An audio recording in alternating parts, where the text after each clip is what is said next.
Today I am planting our corn and beans. It's really windy here, so I'm not sure how well the video is going to go, but we'll get on with it.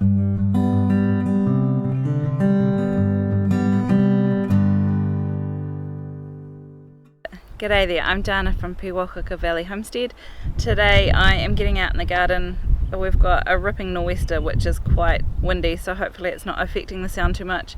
I'm going to be planting my corn and my beans, as well as some pumpkins and the traditional squeaky child, and the traditional Three Sisters style planting, where you plant your corn, your beans and your squash or pumpkins all in the same place.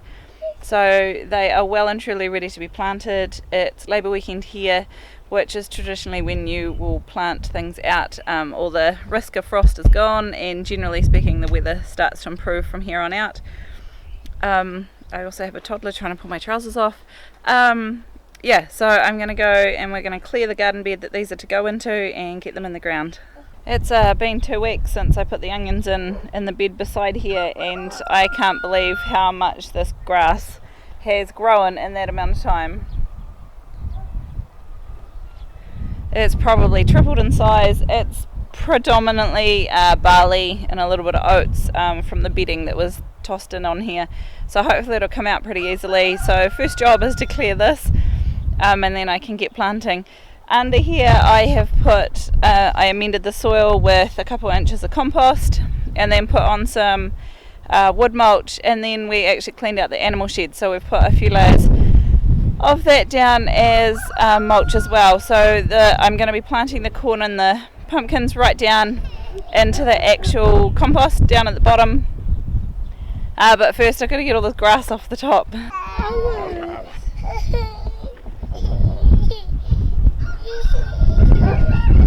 I have a willing helper, we'll see how that goes.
Well, it's nearly 2 hours later and I'm stifling in this sudden warmth, but I've got the garden beds done.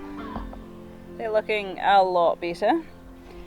So in this top one here I'm going to be putting in our corn plants to start with, and I've got some runner beans. These are Blue Lake runner, so I'm going to be putting one of these in beside each one of the corns, and under the corn and under the pumpkin I'm also going to be putting some, we call it blood and bone. It's a mixture of blood meal and bone meal, which is quite a common thing to have here, just to have the mix. It's quite commonly just called blood and bone. I know in the States I think you get them separately, but anyway, it's got plenty of nitrogen, potassium and phosphorus, which will give the plants a really good start. And I also put it under my tomatoes for the calcium and phosphorus, as well as the potassium. You'll see in this garden bed I've also got some drip tape already put in here, and I'm just going to leave that where it already is, and it feeds from our grey water system that I've got set up, so our washing machine water will come out here. So these corns I've had planted up for quite some time now, and they're well and truly ready to go in the ground. So I'm just going to dig a hole.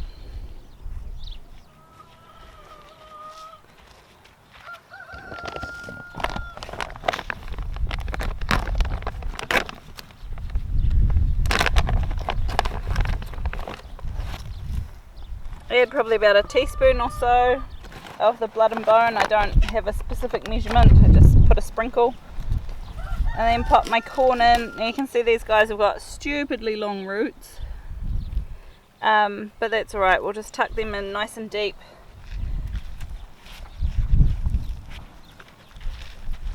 I'm going to mound the soil up just a little bit around the stems just to make sure that they don't blow over. And then I'm going to be putting them about 2 hand widths apart. With corn you really want them to be growing in a block rather than in a row because of the way that they fertilize, that they pollinate each other.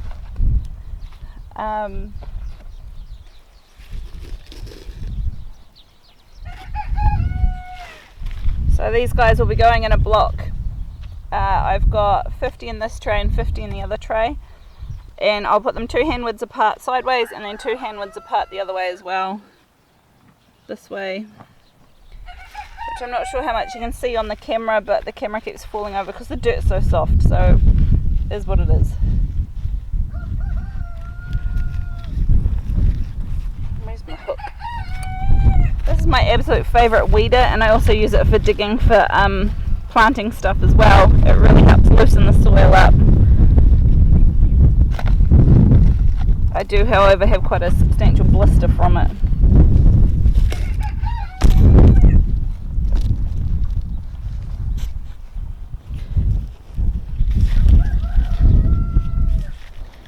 Now there's some rain due in tonight, which is why I'm actually getting these planted out today, so that I don't have to water them.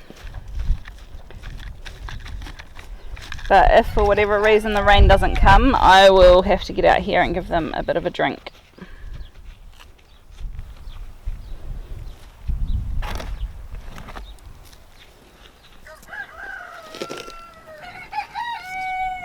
Traditionally this far south we can't actually grow corn, but last season I grew a F1 variety that was known as an early variety, and it actually grew surprisingly well, so it's encouraged me to grow this one. This one's this year is called Early Gem. It's a heritage variety, so it's an early one. It doesn't grow particularly tall, which is great because of the wind we get here, and it also needs a shorter growing season, so it doesn't matter that we don't get quite so hot.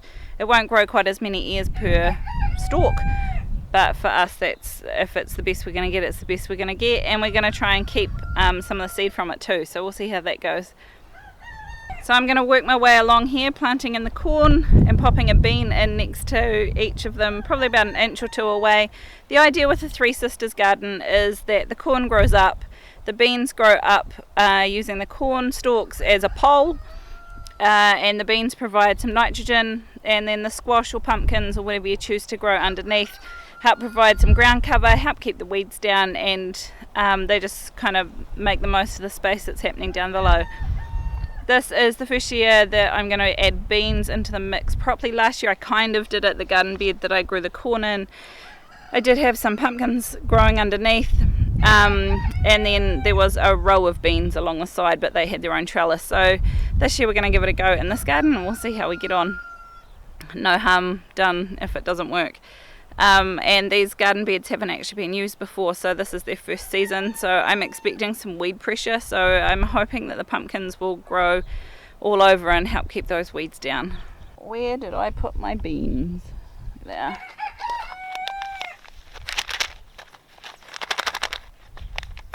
So these are a runner bean, they're called Blue Lake Runner, and they're just a little white seed, and I'm just going to pop them at the base of each of these. I'm sure I probably could put more than one, but I only want to sacrifice one pack of beans to this experiment, so I'm just going to do one bean at the bottom of each plant. The wind just blew my beans all over the ground. I'm not going to lie, these corn all in nice little neat rows makes my weird little type A heart very happy. I have also discovered that I'm not going to have nearly enough corn to what I thought I'd have.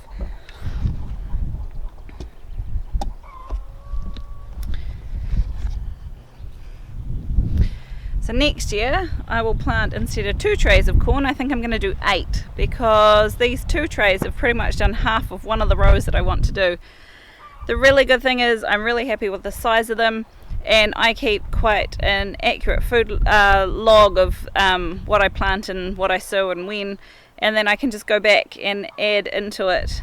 One, I'm going to add to tarp these 2 beds about a month ago, so the end of September, to tarp them so I don't have this weed issue again next year.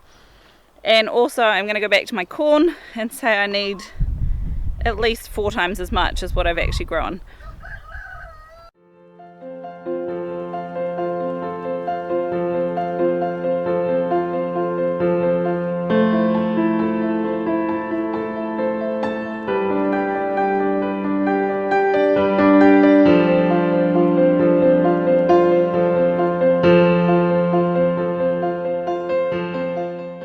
Unfortunately the wind's picked up quite a lot. I have managed to get the pumpkins in, but unfortunately I couldn't talk you through it. I've done the same thing as I have with the corn. I just dug a little bit deeper and gave them a bit more of the blood and bone meal, and then I've put them in, and I'm hoping and praying that it rains tonight so I don't have to water them. I have put them about 3 feet to a metre apart, and same where I've planted them in amongst the corn, they're about 3 feet apart in there as well. I'm up in the main veggie garden now, and at least it's less windy up here. I think the tunnel house is probably blocking a lot of the wind, so it does keep making noise. But anyway, I have got some zucchini plants that I'm going to put in this garden, in behind the salad, which is doing really well. We must remember to actually eat it before it goes to seed. And then once I've got the zucchini in, I'm going to go and hopefully put in some of my tomatoes, which I'll make another video about. It depends how hot it is in the tunnel house, I think. I've learned a good lesson on growing more than you need if you're growing from seed this year. 2 of the pumpkin types that I've grown, obviously the seed's too old and none of them came through. Thankfully I grew far too many of all the other ones, and so it's made up for the fact that these 12 didn't even germinate. I have also learnt the perils of growing potatoes in your main garden. Here I'm trying to grow beetroot seedlings, and unfortunately all these tiny little potatoes that I thought I had pulled out last year have all decided to come up. So if I pull them out, then the beetroot seedlings are going to get ruined. But if I leave them there, I'm going to have a whole nother bed full of potatoes. So I'm not entirely sure what I'm going to do about that. If you want help getting your own garden started, I have put together a book, The Homesteaders Guide to Seasonal Gardening. And you can check out a link for that down below.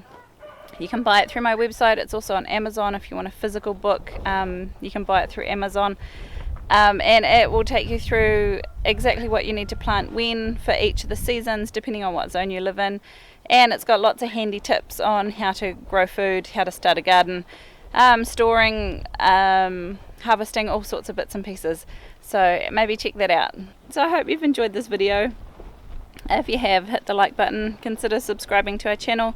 We bring you videos twice a week on growing and preserving your own food. We'll see you in the next one.